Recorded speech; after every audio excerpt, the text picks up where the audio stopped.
Can you guys hear the like nail soul in the background? Ooh, if you can't, just let me enjoy it. Hi, welcome, welcome, welcome. We're gonna chill, this is just hanging out with Estelle. If you are feeling lonely or alone or struggling, and you also want to find a positive way to distract yourself and also learn something in the way that is going to help you to heal or grow emotionally, this is it. This is what we do. We talk about ways to heal our inner child, we address our emotional pain, and we just keep it 100. Do we curse? Fuck yes. Fuck yes. Fuck yes. um the goal is to be here for between 10 to 30 minutes every time I make an episode, okay? They're never gonna be completely, daytime show structure. They are going to always provide you a good time, a good vibe, some information, something fun, something deep, something to relate to, something to help you feel not alone. So, I want to talk today about an SOS toolkit, right? And basically, let me introduce to you what that is. An SOS toolkit is something that I intuitively created, and then my therapist maybe 3 years down the road brought up. I was like, yo, I got one of those. I made it up myself. And basically, so even if you haven't been to therapy, if you have, then you recognize this. If you have not been to therapy, then baby, free game, you welcome. Let's go. So, what is an SOS toolkit? In your car, you have some of us, those of you that are very responsible, you have a first aid toolkit, right? You also have, by the way, if you're wondering why I'm not staring into the camera, this is the sense of depression. Another, some parts of depression is you don't want to look at yourself. You don't want to look in the mirror. So if you're like, what is she looking at? I am just trying to avoid my own eye contact. That's all. That's all. That's it. That's it. And I'm going on. Um, what was I talking about? So those of you that are responsible, you have a first aid toolkit in your car, right? If you get cut, we have that. You have a toolkit or even like a thing to fix your car if you have a flat tire. Those are things that you need to use in an emergency to carry you over. If you have a flat tire and you are able to change your tire on the side of the road, and you put the spare tire, and the spare tire is only good for like 100 miles. You can't drive forever on that bitch. You gotta go fix it eventually, right? That's exactly what an emotional toolkit is for. Giving you just enough oomph to get for like another 50, 70, 80 miles. But you need to go address the issue. You need to go get it fixed. You need to go heal. You can't just be like, spare tire, spare tire, spare tire. You're going to wobble, wobble, wobble, and fall. And this time, when you break down, you're not gonna have a an option to hold you over, because the option that you have to hold you over, you didn't use it efficiently, which is use it to go get help, use it to go get healing, use it to go solve the problem. Okay? So if you are in a crisis, maybe something just happened. Give you an example. My dad just passed away. You just lost someone. You're struggling with emotional stress. You're struggling with seasonal depression, because we're still, in the midst of these things. Maybe it's the beginning of the year and you're just feeling like, yo, all year last year, what did I even do? All those goals that I put up, what did I even do? Nothing happened. For 3 years now, I have the same anxiety, the same depression. Nothing is getting better. You're just beating yourself up, or you are actually going through a crisis. You need to create a toolbox that you reach in automatically. Because here's what I've learned. When we are in the middle of the storm, when we're in the middle of a crisis, it's very hard to think clearly. It's very hard to say, okay, I am stressed. I'm about to freak out. I should go listen to Beyonce. No, no, we don't have that. We're just like,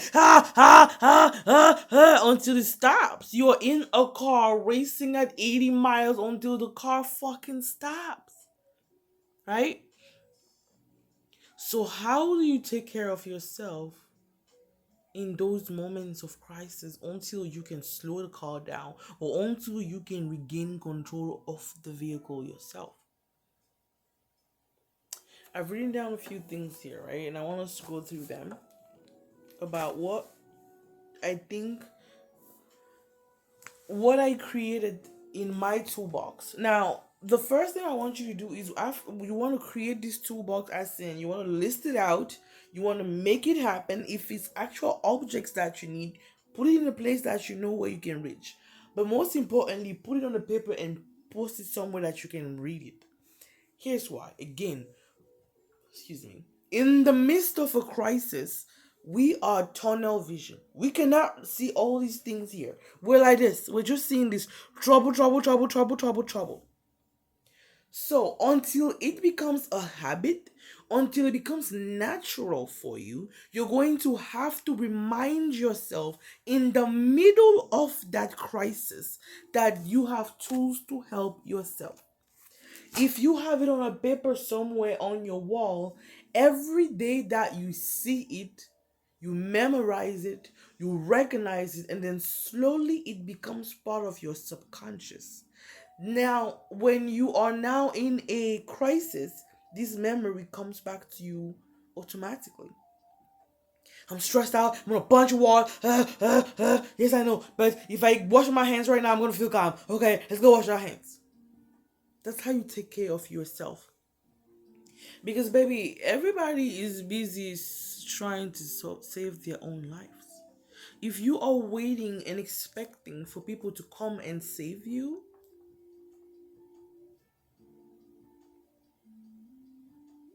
you just might die there. Yeah, I just want to be honest with you. If you are sitting somewhere thinking that, yes, even if it is your parents, your family, your loved ones, your boyfriend, they are supposed to be here for me. Shoulda, woulda, coulda. There's so many things that people are supposed to do, know that they're supposed to do, and still don't do it. If you have decided that you want to live, you want to survive, you want to continue life, you have to take care of yourself. Even in the midst of a fucking crisis. Even when everything is horrible and you deserve everybody to gather around you and hold you in love, in ease, and grace. You still have to be able to take care of yourself while they're there and in case they never show up. It is a reality for a lot of us that our people, our tribe, our loved ones, the people who are supposed to protect us, provide for us, satisfy us, sacrifice for us, they don't show up. They don't show up. A lot of them choose not to. A lot of them choose not to. A lot of them are not able to. A lot of them don't know how to. So, are you going to remain a heartbroken, abandoned child till you die? Or are you eventually going to learn to take care of yourself because nobody's coming? I don't know. You might be harsh, right? But I gotta keep it 100 this time. Actually, I always keep it 100. By the way, side note, I went to Five Below and I got this. This is so cute. It says, "My black is beautiful." My dead husband's favorite color was powder blue. So every time I see powder blue, I don't know if you guys can see the color. It looks white to me there. Every time I can get powder blue, I get powder blue for baby. For my baby daddy. We ain't had no babies, but that's my baby daddy. So I'm gonna read you a few things that and discuss a few things that we can put in our SOS toolkit. And then this is a journal, right? Regular notebook. I journaled a bunch of things in there. And there are a bunch of things that honestly everybody can, starting with myself, can gain from going through these books. And there's some poetry here that's like, I went over it and I was like, oh, that's deep. And this was in 2015. This was 8 years ago. A lot of these things I don't even know what I wrote. So rereading this with you guys would be cute. All right, so let's do the SOS toolkit. First, we're gonna talk about food. Food is so important. I know we say water is important. Water is to drink your water. But food is so important. How many times have you woken up, went to work, gone through, you just moving around, going through the motions, and you feel tense and frustrated, and then you eat something and you're like, she didn't even that bad. I'm gonna be alright. I'm just gonna put that shit over here and I'm gonna put that over there. I'm gonna focus on that tomorrow. I'm gonna be alright. Food is so essential to the body. Feed your body, okay? You're going through a crisis. Sometimes, a lot of times, we forget to eat. Sometimes, a lot of times, we forget to eat healthy. Sometimes, a lot of times, we forget to eat to feed our body. We just eat so that we have energy. We just eat so that there's something in our stomach. We forget that, hey, hey, hey. A big part of taking care of yourself is making sure that the food that I put in my system strengthens me and gives me more mental energy and physical strength to go through what I'm going through. So I'm going through a crisis. When I'm going through first of all, my addiction is Crunch. The Crunch candy bar. Oh, I don't know if they sponsor people, but please sponsor me. I eat about 12 a week. I don't have a problem with that, okay? That's my thing. When I am going through horrible times or tough times, I notice that my crunch intake grows. Like in the night, I usually eat crunch at night when I'm about to go to sleep. Like you lay in bed, I watch comedy, I smoke weed, I drink my warm tea to go to bed. I have a lunch, something to eat like yogurt or like a meal, right? And then I lay down. I'm still kind of watching a little bit of something, and I'm just snarking on like a whole crunch bar. If I am very stressed out, I can eat 2, 3 crunch bars per night, every night. My mom buys me crunch like every other week, by the way. She's enabling my addiction. But that's the only crunch chocolate, that's the only candy that I enjoy in America, so sue me. So remember the foods that make you feel okay. And in those moments when you're stressed out and you're just in survival mode, allow yourself to indulge. I don't mean eat a whole motherfucking bag of Cheetos. No, but I mean like don't put a little cup. No, if you feel like just eating Cheetos, eat them. Be mindful that yo, I'm eating nasty food, but don't beat yourself up for it. Next, music or sound. Sometimes I get so overwhelmed. I'm just like, shut the fuck up, shut the fuck up, I want everybody, including my fucking voices in my head, to shut the fuck up.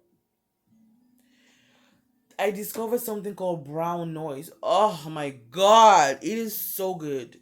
Find it on YouTube. It is just shh. There's no way you can listen to that and your mind's like It's like listen, like bitch, shut up, shut up. It's literally a slow down. Shut the fuck up. Be here. It's so healing.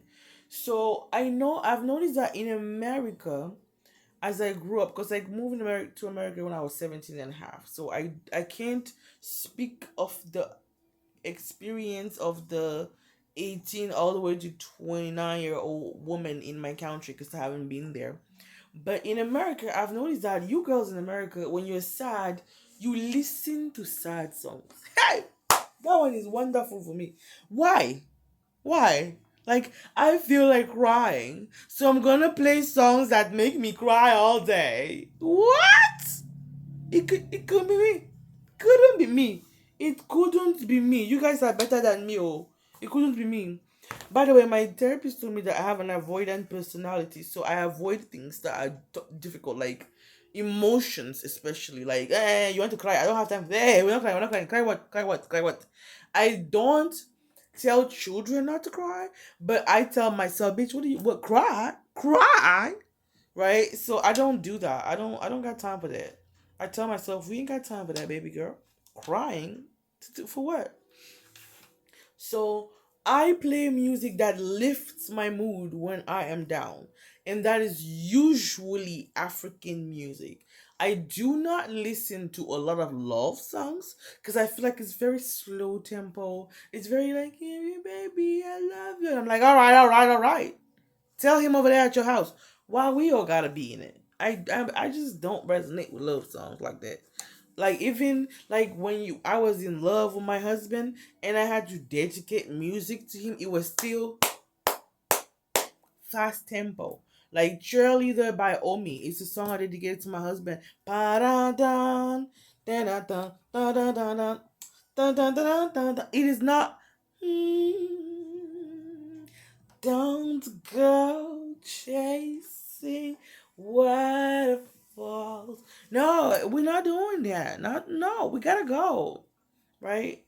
So music and sound, right? In your list, and you're writing things, foods that I really enjoy, that I can cook quickly, easily, that can feed my body and make me happy. If it's a crunch, right crunch. If it's like making a cheese sandwich, a grilled cheese sandwich, put that down. Like whatever it is, find like three to four, five things, write that down, and then music. Three, four, five songs that help your mood. If listening to crybaby songs help you when you are sad, listen to it though. Don't go and say that I have refused that. Please, please, please. Listen to your song. Listen to your cry songs.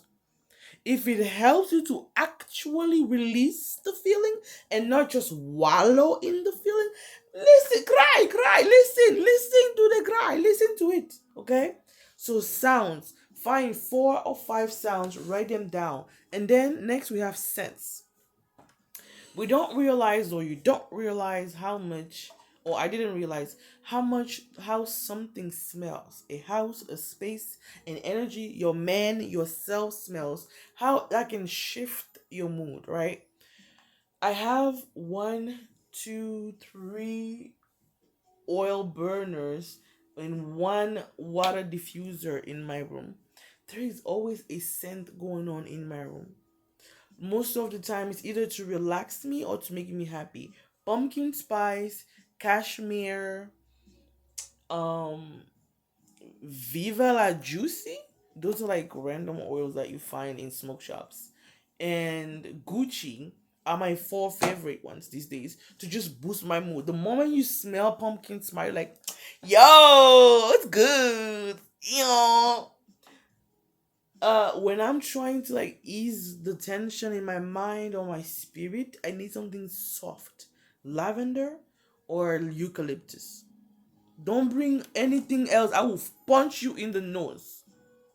So find out what scents relax you, what scents like raise your vibration and make you feel less in the dumps. Write that down. When I smell lavender, I feel like everything is okay. Okay. So when I'm stressed out, I'm gonna find fucking lavender. If you look in that little cubicle, I don't know if you guys can see that long bottle. I have like three, four, five different versions of lavender everywhere. In my car, in my room, in my living room. Anytime I get stressed, I just spray, I inhale, and I'm like, okay, I'm okay. Okay. Next thing on that in that kit that you need to add is a bath. There is something wonderful about running a warm bath and just sitting in it. It's like somebody holding you tight. It doesn't need to be fancy. Oh. Just hot water, Epsom salt, a little bit of baking soda so that your skin doesn't get irritated in the water. Because, baby, you cannot wash your tub like surgical. So there's always going to be a potential that your skin is going to be like, bitch, what the fuck, what the fuck, what the fuck. Okay? Bit of baking soda and maybe some soap, liquid soap. And try to sit in it for like 12 to 20 minutes. Write that down. I need a bath. Maybe a bath every other week can also help release tension in your body regularly. Okay? Comedy and cartoons. These are things that help me a lot every single night. Even if I watch something with suspense, I always make time to watch something relaxing, like something like comedy, stand-up comedy, podcast episodes, or actual cartoons. Like comedy shows, I like to watch Kevin Hart on YouTube. He has a show called Coldest Balls. He also has a show called Game Face on Peacock. These are not blogs. These are just shows that I know that even if I'm, no matter what is going on and I can't think, I go there and I'm fine. Automatic. Like, automatic is something that you don't even have to sit down and think about. It just comes up. I love to watch Kev on stage, which is Kevin Fredericks. I love to watch Squad Cast, Squad with two D's. Hilarious. So four, I can just give you four examples. Example of cartoons that I really love. I love SpongeBob. These days I'm rewatching a French cartoon that I used to watch when I was little. It's called Titeuf. I don't think there's an English version of it. So too bad for you guys. You don't speak French. Ew. Um, what other cartoon? I like Forget About It. It's hilarious. The kids in there are so inappropriate. And Bob's Burger. I love Bob's Burger. Four cartoons. Next thing I can do, or you can do, or add into your toolkit, or I have in my toolkit is coloring. Okay, the movement of repetitive movement, just going up and down, up and down, up and down, up and down, allows your mind to slowly uncalculate and unwind. Get your coloring book and get you also a journal so that you can write. There, you don't know how much you have to say until you get a pen and you start writing. You don't have to know what you're going to write. Just say, "Good morning. It is 10 o'clock. I am cold." And see how your energy just goes blah, blah, blah, blah, blah, blah, blah. Your mind just goes blah, blah, blah, blah, blah. You're just spilling on that paper. Okay? Color and journal. That allows you to release energy in a physical way that isn't like, I'm punching. No, it's just I moved a part of my body and I released through that part of my body. I love going on walks or riding my bicycle because I am out in nature. And by the way, when I go on walks or out in nature, I don't put music. I actually just listen to music because I am overwhelmed. I don't want you to talk to me. I don't care about these lyrics. I just space, just air. I just want my head to tell me what's going on. What is going on? What are the thoughts that are cycling so fast? What is it that I need to pay attention to? So a good old walk or bike ride with just nature, just listening to my brain, just hearing. I don't have to do anything. I just listen. And sometimes if you're in nature by yourself, anybody around, you can talk out loud. Like, okay, I understand. This is stressful. And you could talk to yourself in nature. Shower concert. Ooh la la.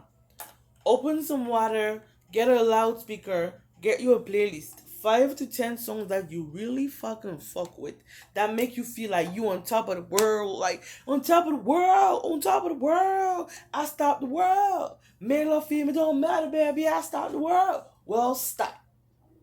Carry on. Pretty on flick. Pretty on flick. What's your song? You got like 5, 6, 7. If you can go up to 10. Fuck water bills. We're struggling right now. We're in a crisis, okay? Open that warm water and just stand there. There's something about water touching your body that tells your body, baby, you are safe. Maybe because in the womb we were in water. I don't know. But let that water run, play the speaker, and just have you a concert. World, stop! Carry on. Pretty on fleck. Okay, now if you dance too hard in the tub, you might fucking fall and bust your head. Be careful now, okay? So have you a shower concert. Write that down. Write it down, baby, okay? Next, if you need to cry, if you need to yell, if you need to speak, express it. Let it out. Let it out. If there's nobody to listen, your phone has a recording app. Press it on. Your phone has a camera app. Turn it on and just talk. I'm so sick of that.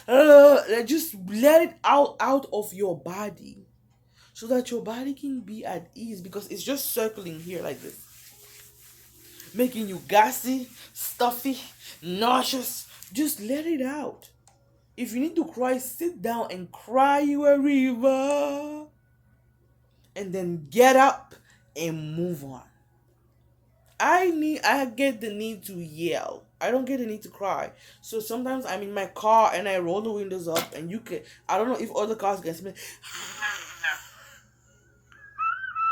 And I just yell to the top of my fucking lungs. And then I go, okay, we got a couple more days before I lose my mind again.